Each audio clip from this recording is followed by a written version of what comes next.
નમસ્કાર દર્શક મિત્રો, અમારી ચેનલમાં આપનું ફરી એકવાર હાર્દિક સ્વાગત છે।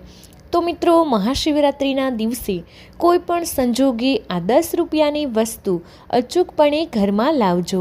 તમારા ઘરમાં સોનાનો સૂરજ ઉગશે, એટલે કે ઘરમાં સુખ અને શાંતિ અને સમૃદ્ધિ હંમેશા માટે બની રહેશે। તો મિત્રો, શિવરાત્રિ વ્રત દરમિયાન ઉપવાસમાં અમુક નિયમોનું પાલન કરવું એ ખૂબ જ મહત્વપૂર્ણ છે। નિયમો વિના આપણે ઉપવાસોનો સંપૂર્ણ લાભ મેળવી શકતા નથી। તો આ મહત્વના નિયમો જેને અનુસરીને તમે શિવરાત્રિ ઉપવાસનો સંપૂર્ણ લાભ મેળવી શકો છો, એટલે કે તમને બમણો ફાયદો મળશે। સાથે જ તમારે અમુક શુભ વસ્તુઓ શિવરાત્રિના દિવસે ઘરમાં લાવવી જોઈએ, જે વસ્તુઓને અત્યંત શુભ માનવામાં આવે છે। સાથે જ અમુક વસ્તુઓ આ દિવસે ભૂલથી પણ ન ખરીદવી જોઈએ, તે વિશે પણ આપણે જાણીશું। મિત્રો, આપણા બધા ઉપવાસ અને તહેવારો કોઈને કોઈ દેવી દેવતાને સમર્પિત હોય છે અને આ દિવસે તેમની પૂજા કરવામાં આવે છે। તેવી જ રીતે મહાશિવરાત્રિનો ઉપવાસ પણ ભગવાન શિવ અને દેવી પાર્વતીને સમર્પિત છે અને આ દિવસે તેમની પૂજા પૂર્ણ ભક્તિ અને શ્રદ્ધાથી કરવામાં આવે છે। એવું માનવામાં આવે છે કે ભગવાન શિવ અને દેવી પાર્વતીના લગ્ન આ દિવસે થયા હતા અને આ તહેવાર તેમના લગ્નના શુભ દિવસ તરીકે ઉજવવામાં આવે છે। આ દિવસે દરેક વ્યક્તિ ઉપવાસ રાખે છે અને ભગવાન શિવની પૂજા કરે છે, જેથી ભગવાન શિવના આશીર્વાદ મેળવી શકે છે। શાસ્ત્રોમાં કહેવામાં આવ્યું છે કે દુનિયામાં અનેક પ્રકારના ઉપવાસ, વિવિધ તીર્થસ્થાનો, વિવિધ પ્રકારના દાન, અનેક પ્રકારના યજ્ઞો, તપ અને જપ વગેરે થાય છે, પરંતુ મહાશિવરાત્રિના વ્રતની તુલના કરી શકાય નહીં। પૌરાણિક શાસ્ત્રો મુજબ બધા ભક્તોએ મહાશિવરાત્રિનો ઉપવાસ ચોક્કસ રાખવો જોઈએ। શિવરાત્રિના વ્રત વિશે અલગ અલગ મત છે, પરંતુ સામાન્ય માન્યતા મુજબ જ્યારે ચતુર્દશી તિથિ પ્રદોષકાલ રાત્રિના પ્રારંભમાં અને નિર્દોષકાલ મધ્યરાત્રિએ હોય છે, ત્યારે શિવરાત્રિનું વ્રત રાખવામાં આવે છે। મહાશિવરાત્રિનો ઉપવાસ સવારથી ચતુર્દશી તિથિ સુધી રાખવામાં આવે છે અને આ રાત સુધી કરવું જોઈએ। ચારે પ્રહરમાં ભગવાન શિવની પૂજા કરવી જોઈએ। આ રીતે ઉપવાસ કરવાથી જાગરણ અને પૂજા અને ઉપવાસ આ ત્રણેય પુણ્ય કાર્ય એક સાથે થાય છે। આપણને ભગવાન શિવના વિશેષ આશીર્વાદ પ્રાપ્ત થાય છે। આ શિવરાત્રિની રાત્રિ ધાર્મિક દ્રષ્ટિકોણથી આ દિવસનું ખૂબ જ મહત્ત્વ છે। શિવપુરાણ અને લિંગ પુરાણ સહિત અનેક ધાર્મિક ગ્રંથોમાં આનો ઉલ્લેખ કરવામાં આવ્યો છે। એવું કહેવાય છે કે જે લોકો મહાશિવરાત્રિ પર ભક્તિ ભાવથી શિવજીની પૂજા કરે છે, તેમને આખું વર્ષ શિવજીની પૂજા કરવાનો આશીર્વાદ મળે છે। મહાશિવરાત્રિના વ્રતની કથામાં ઉલ્લેખ છે કે જેણે અજાણ્યા પણ આ વ્રત રાખ્યું, તેને શિવલોકમાં સ્થાન પ્રાપ્ત થયું છે। શિવરાત્રિ વ્રત રાખવાના કેટલાય નિયમો અને વિધિઓ પણ છે, જેને જાણીને તમે ભગવાન શિવની પૂજા કરો છો તો ભગવાન શિવ તમારી મનોકામના ઝડપથી જ પૂર્ણ કરશે। જે લોકો મહાશિવરાત્રિના દિવસે યોગ્ય વિધિઓ સાથે ઉપવાસ કરે છે, તો તેમને ધન, સૌભાગ્ય, સમૃદ્ધિ અને સંતાનને સારું સ્વાસ્થ્ય મળે છે।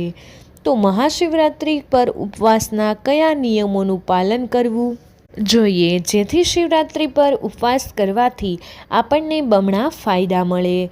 પરંતુ તે વિશે જાણીએ તે પહેલાં મહાશિવરાત્રિનો શુભ સમય અને તારીખ જાણી લઈએ। શિવરાત્રિના દિવસે કઈ વસ્તુઓ ઘરે લાવવી જોઈએ, તે વિશે પણ આપણે જલ્દીથી જ જાણીશું। તો મિત્રો, વિડીયોને એક લાઇક કરી દેજો, તમારા બધા જ મિત્રો સાથે વિડીયોને શેર પણ કરી દેજો। ચેનલ પર પહેલીવાર આવ્યા હોય તો ચેનલને જરૂરથી સબસ્ક્રાઈબ કરી દેજો। કમેન્ટ બોક્સમાં હર હર મહાદેવ લખી દેજો। વિડીયોને અંત સુધી ધ્યાનથી સાંભળજો। મિત્રો, મહાશિવરાત્રિનો પર્વ 26 ફેબ્રુઆરી બુધવારે ઉજવવામાં આવશે। મહામાસના કૃષ્ણ પક્ષની ચતુર્દશી તિથિ 26 ફેબ્રુઆરી 2025ના રોજ સવારે 11 વાગે શરૂ થશે અને 27 ફેબ્રુઆરી 2025ના રોજ સવારે 8:54 પૂર્ણ થશે। શિવરાત્રિની પૂજા માટે નિશિતા કાળ મધ્યરાત્રિ શુભ માનવામાં આવે છે। મિત્રો, આ મહાશિવરાત્રિના દિવસે ભસ્મ ઘરે લાવો અને તેને તમે જ્યાં ધન રાખો છો તે સ્થાનમાં રાખો તો તમને આર્થિક લાભ થશે। આ ઉપાયથી ઘરમાં રહેલી ખરાબ ઉર્જા પણ દૂર થઈ શકે છે। મિત્રો, જો તમે મહાશિવરાત્રિના દિવસે રુદ્રાક્ષ ખરીદીને ગળામાં પહેરો છો તો તમને ભગવાન શિવની કૃપા પ્રાપ્ત થાય છે। આ સમયે રુદ્રાક્ષ ઘરે લાવવો ખૂબ જ શુભ માનવામાં આવે છે। એવું કહેવાય છે કે મહાશિવરાત્રિના દિવસે ભગવાન શિવની વિશેષ કૃપા મેળવવામાં મદદ કરે છે। તેથી જ આ દિવસે રુદ્રાક્ષ ખરીદો અને તેને ઘરે લાવો, પૂજા કરો। રુદ્રાક્ષને ધારણ કરવાથી તમારા સ્વાસ્થ્યમાં બદલાવ આવે છે અને ભાગ્ય પણ તમારો સાથ આપવા લાગે છે। મહાશિવરાત્રિના દિવસે પારદ શિવલિંગ ખરીદવું પણ શુભ માનવામાં આવે છે। તમે તેને લાવીને ઘરના મંદિરમાં રાખી શકો છો અને તેની નિયમિત પૂજા પણ કરી શકો છો। અને મહાશિવરાત્રિમાં ઘરમાં લાવવાથી ઘરમાં સુખ, શાંતિ અને સમૃદ્ધિ આવે છે। ભગવાન શિવના હાથમાં રહેલું ત્રિશૂળ સમગ્ર વિશ્વમાં રહેતા શિવભક્તોના શત્રુઓનો નાશ કરે છે। તેથી જ મહાશિવરાત્રિના દિવસે તમે તાંબાનું ત્રિશૂળ ખરીદી શકો છો। આ ત્રિશૂળ ચાંદી અથવા તાંબાના હોઈ શકે છે। ત્રિશૂળને ઘરમાં હોલમાં સ્થાપિત કરો। આમ કરવાથી ઘરમાંથી નકારાત્મક ઉર્જા દૂર થાય છે અને ઘરમાં સુખ સમૃદ્ધિ પ્રાપ્ત થાય છે। ત્રિશૂળ તમારા પરિવારને દુષ્ટ શક્તિઓથી પણ બચાવવામાં અસરકારક સાબિત થાય છે। જો તમે નકારાત્મક વિચારોથી ઘેરાયેલા હોય, પરિવારમાં ઝઘડા ચાલી રહ્યા હોય, પૈસા બચાવવામાં મુશ્કેલી આવી રહી હોય તો મહાશિવરાત્રિના દિવસે ઘરે ડમરું લાવો। મહાશિવરાત્રિના મહાપર્વના દિવસે આ વાદ્યને ઘરે લાવવાથી જીવનમાંથી દરેક પ્રકારની નકારાત્મકતા દૂર થઈ જાય છે। આ દિવસે તેને ઘરે રાખ્યા પછી તમારે તેને કોઈ બાળકને ગિફ્ટ કરવું જોઈએ। આવું કરવાથી ભગવાન શિવ તમારી દરેક મનોકામના પૂર્ણ કરે છે। જો તમે કાલ સર્પદોષથી પીડિત હો અથવા તમારું કાર્ય બગડી જાય છે તો મહાશિવરાત્રિના દિવસે તમારે ઘરમાં ચાંદીના સાપની જોડી લાવવી જોઈએ। પછી તમારે મહામાસના નાગની પૂજા કરવી જોઈએ અને શિવરાત્રિના દિવસે તેમને શિવ મંદિરમાં રાખવા જોઈએ। આમ કરવાથી ભગવાન શિવના આશીર્વાદ પ્રાપ્ત થાય છે અને તમારા દરેક કાર્ય પૂર્ણ થવા લાગે છે। સાથે જ મહાશિવરાત્રિના દિવસે શિવલિંગનો જલાભિષેક કરવા માટે તમારે તાંબા, પિત્તળ કે ચાંદીના વાસણ ખરીદવું જોઈએ અને મહાશિવરાત્રિના દિવસે તમારે આ પાત્રથી શિવલિંગનો જલાભિષેક કરવો જોઈએ। આમ કરવાથી તમને આર્થિક પ્રગતિ થાય છે। મિત્રો, ભગવાન શિવને નંદી ખૂબ જ પ્રિય છે।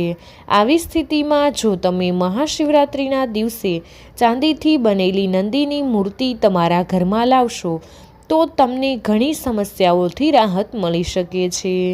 મિત્રો, તમે શાસ્ત્રોમાં આ મહિનામાં કેટલી વસ્તુ ખરીદવાની મનાઈ પણ છે તે વસ્તુઓ ભૂલથી પણ તમારે ન ખરીદવી જોઈએ। આવી વસ્તુઓ ખરીદવાથી શિવજી ક્રોધિત થઈ જાય છે। તો ચાલો આપણે જાણીએ તે કઈ વસ્તુ છે। તો મિત્રો, મહાશિવરાત્રિના દિવસે ભૂલથી પણ લોખંડનો સામાન ન ખરીદવો જોઈએ। જો તમે આ દિવસે લોખંડનો સામાન ખરીદો છો, તેને ઘરે લાવો છો તો તમારે ખૂબ જ અશુભ પરિણામોમાંથી પસાર થવું પડશે। મિત્રો, ધાર્મિક શાસ્ત્રો અનુસાર મહાશિવરાત્રિના દિવસે ચામડા સંબંધિત કોઈ પણ વસ્તુ લેવાનું ટાળો। આ મહિનામાં ચામડાની વસ્તુઓ ખરીદવાથી જીવનમાં મુશ્કેલી આવે છે। આ દિવસે ચામડા ઉપરાંત કાતર, છરી જેવી ધારદાર વસ્તુઓની ખરીદી ન કરવી જોઈએ। આ સાથે જ આ મહિનામાં ઇલેક્ટ્રોનિક વસ્તુઓ ખરીદવાનું પણ ટાળવું જોઈએ। તો મિત્રો, વિડીયો પસંદ આવ્યો હોય તો વિડીયોને એક લાઇક કરી દેજો। તમારા બધા જ મિત્રો સાથે વિડીયોને શેર કરી અમારી ચેનલને સબસ્ક્રાઈબ કરવાનું ભૂલશો નહીં। કમેન્ટ બોક્સમાં હર હર મહાદેવ જરૂરથી લખી દેજો, જેથી કરીને મહાદેવ તમારી બધી જ ઈચ્છા પૂર્ણ કરે।